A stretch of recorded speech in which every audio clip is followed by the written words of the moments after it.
How can you be fully aware that this man is sleeping with his daughter, but because he brings money to the church, you allow him to keep sitting in front, and the daughter is sitting behind looking at you? What of me? So we are more interested in appearances. In our church, we don't do divorce. So we don't do divorce. We don't do divorce. You have to go back.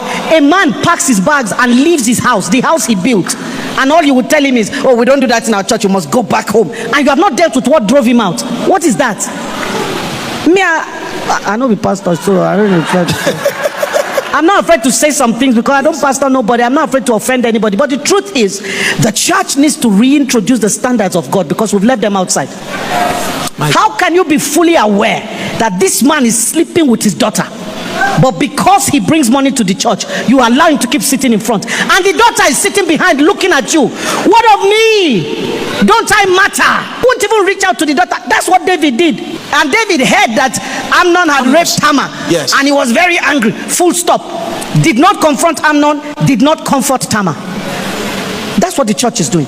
It's more about preserving the name, the image, and the name. Yes. And the rottenness of life. The rottenness inside there is worse than sepulchres that they were talking about in New Testament. Sir, the church is indicted.